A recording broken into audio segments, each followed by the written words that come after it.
Meu irmão, o empate sem graça contra o Equador já foi ruim. Mas o que veio depois pegou todo mundo de surpresa. Ancelotti não passou pano, foi para a entrevista e soltou o verbo. Direto, sem rodeio e com um recado claro.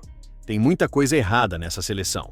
O jogo foi fraco, o time travado, sem ideias, e o torcedor? Saiu decepcionado de novo. Mas dessa vez, até o treinador ficou na bronca. Ele sabia que o Brasil precisava mostrar serviço, e não mostrou. Na coletiva, Ancelotti mandou uma das declarações mais fortes desde que chegou. E já tem gente dizendo que ele mirou em jogador, na diretoria e até na postura do grupo. Então fica até o final, porque nós vamos te contar uma polêmica envolvendo Ancelotti e esse pós-jogo da seleção. Meu irmão, o empate sem graça contra o Equador já foi ruim. Mas o que veio depois pegou todo mundo de surpresa. Ancelotti não passou pano, foi para a entrevista e soltou o verbo. Direto, sem rodeio e com um recado claro. Tem muita coisa errada nessa seleção. O jogo foi fraco, o time travado, sem ideias, e o torcedor? Saiu decepcionado de novo. Mas dessa vez, até o treinador ficou na bronca. Ele sabia que o Brasil precisava mostrar serviço, e não mostrou. Na coletiva, Ancelotti mandou uma das declarações mais fortes desde que chegou. E já tem gente dizendo que ele mirou em jogador, na diretoria e até na postura do grupo. Então fica até o final, porque nós vamos te contar uma polêmica envolvendo Ancelotti e esse pós-jogo da seleção. Boa noite. Sim. O que mais agradou o senhor na seleção brasileira hoje e o que mais desagradou? Bueno, creo que ha sido a nivel defensivo un muy buen partido. Creo que el equipo ha tenido una buena actitud, orden, han tenido a veces buena presión ofensiva. Creo que atrás lo hemos hecho muy bien, no hemos concedido oportunidades prácticamente. Esto es lo bueno que hemos hecho. Y después, en la otra parte, que se podía ser mejor, con balón, con un juego un poco más fluido, pero creo que al final un empate bueno, con un buen partido, y salimos satisfechos, con confianza para el próximo. Traduzindo, ele curtiu a postura da defesa, que segurou bem o Equador mesmo com o time todo desencaixado, mas ficou claramente incomodado com a parte ofensiva. E aí não tem muito como esconder. Vinícius Júnior, Rodrigo, Rafinha, todos apagados. Você esperava que o Brasil tivesse mais oportunidades de gols nesse primeiro momento, pelo pouco tempo que você conseguiu trabalhar? Creo que las condiciones del césped eran un poco complicado para jugar un juego más combinado más atrás, era más complicado controlar el balón. Creo que hemos tenido dos muy buenas oportunidades con Vini, con Casemiro en la segunda parte. Sí, se podía ser mejor enfrente, pero hay que tener en cuenta también la fuerza del rival, porque Ecuador ha jugado un muy buen partido como nosotros. Professor, boa noite. Parabéns pelo ponto. Acho que o mais importava hoje era esse ponto. Uma classificação possível já em São Paulo. O Brasil hoje tem menos posse de bola, enquanto o tocado. O senhor fez uma troca do Martinelli pelo lado direito. ¿Cuál es su idea de colocar do lado direito? Bueno, los cambios no han sido cambios solo para meter un poco más de energía. Creo que Estevao como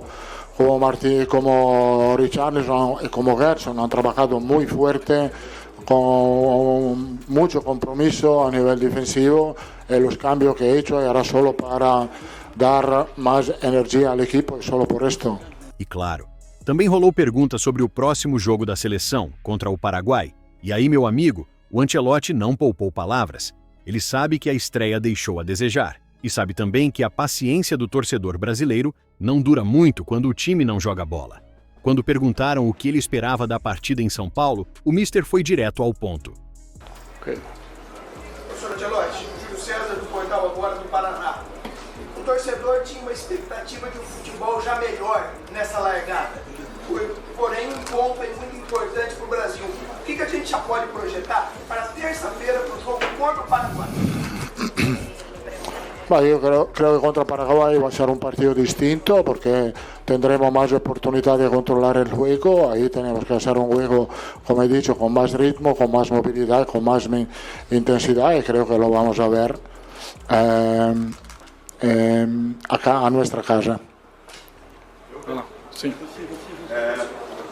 Ele vai.